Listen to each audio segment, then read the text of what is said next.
Coming up on Valley News Live at 6, he admitted to killing 19-year-old Destiny Avery. Today, Ethan Broad found out how long he'll be in prison.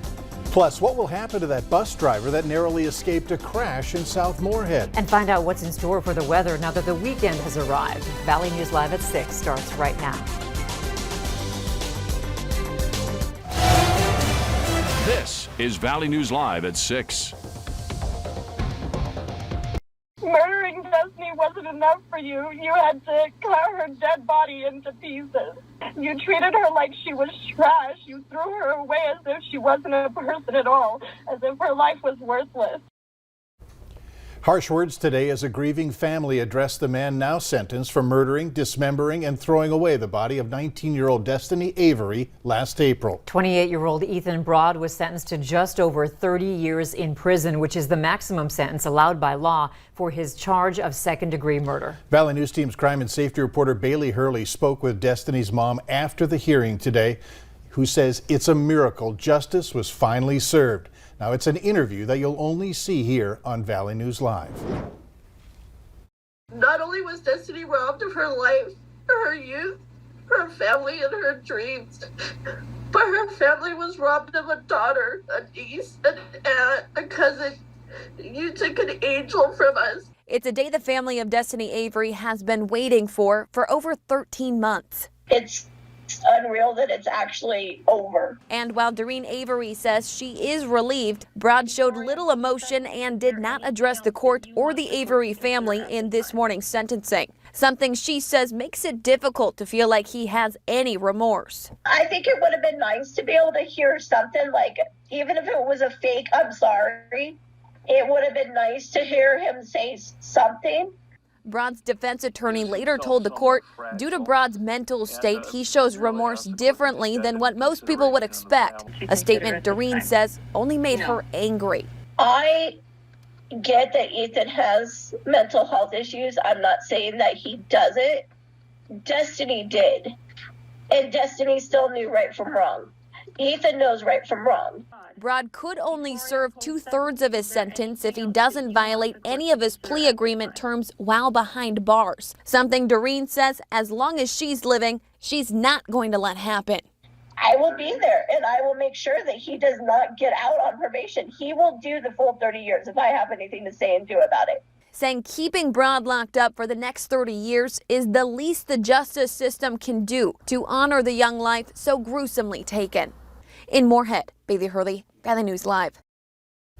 2 of 3 co-defendants in the case have also already been sentenced. Both 27-year-old Andrea Payne and 23-year-old David Erno will spend up to 5 years on supervised probation for helping Broad for weeks cover up Destiny's murder. Meanwhile, 34-year-old Brandon Erbstacer is also charged with aiding an offender after court documents say he did a walkthrough of Broad's apartment to make sure all of the blood had been cleaned. He has not yet entered a plea. The weekend won't be a complete washout, but we are looking at rain and possible storm chances this weekend. Let's first begin by finding out what's happening tonight. Hutch?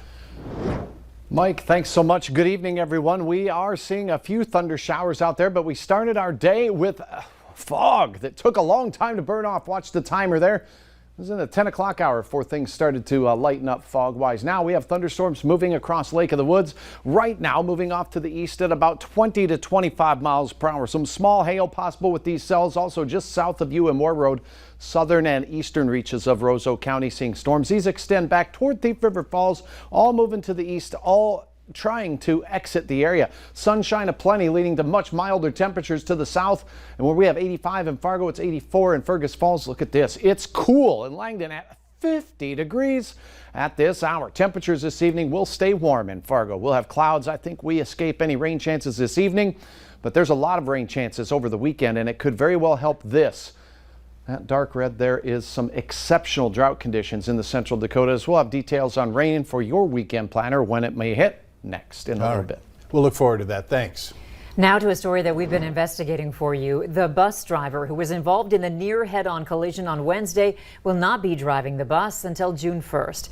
The owner of Richards Transportation Service says that driver will continue to receive training because of the situation.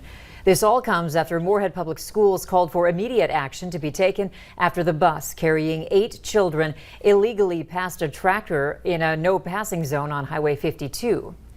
A Jamestown man is behind bars after court documents say he sexually abused a teenager for more than a year. Isaiah Jung is charged with 5 counts of gross sexual imposition, continuous abuse of a child, and child neglect.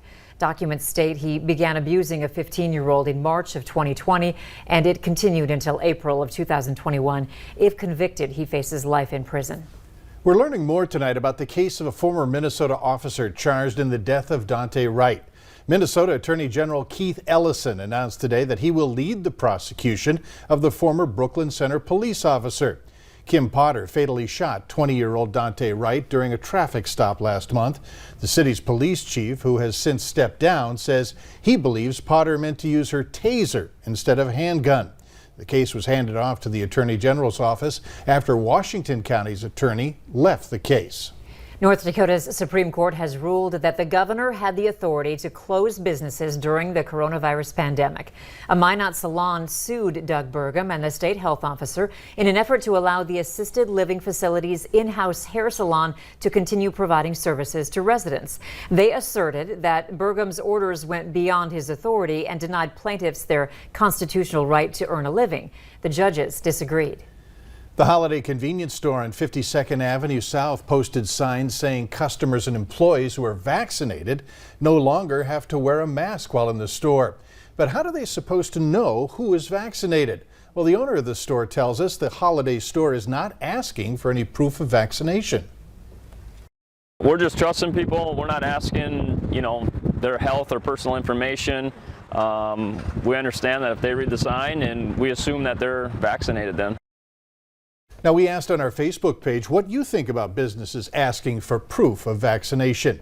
Many think it's illegal or a HIPAA violation. Doctors say it's okay for businesses to do so. So to join that conversation, search for Valley News Live on Facebook. There's now an online form for Clay County residents to submit their vaccination information. Clay County Public Health is requesting information from those who received their vaccine from a pharmacy out of state or from the Fargo VA. They want the information so Minnesota residents who got the vaccine elsewhere are recorded in the state's vaccine registry. To submit your information, you can go to our website, valleynewslive.com. And if you're looking for places to get the vaccine, use our VNL vaccine tracker. It's on the homepage of our website, or you can open your phone camera and point it at the QR code on your screen and then tap the link that pops up. Have you noticed your grocery bill a little more expensive? There are a variety of things contributing to the rise in prices. They include supply chain problems, federal inflows of money, and global trade dynamics that were impacted by COVID-19. The state's Commerce Commissioner says the biggest inflation can be seen in the housing market, supermarkets, and retail. Although we're experiencing inflation, it is unclear if this will lead to long-term inflation like it was back in the 70s, or if it will return back to normal at 1 or 2% a year. Later on Valley News Live at 6, talk about your leap of faith, what makes one man's skydiving experience extra special. Next, we're going to talk about our weather, which is a little wild today. 40s to the northwest of Fargo and near 90 down in the Wheaton area today. We're tracking some storms, and this weekend, beneficial rain could indeed help out our drought conditions out west. I'll have all these details in your hour-by-hour forecast right after this.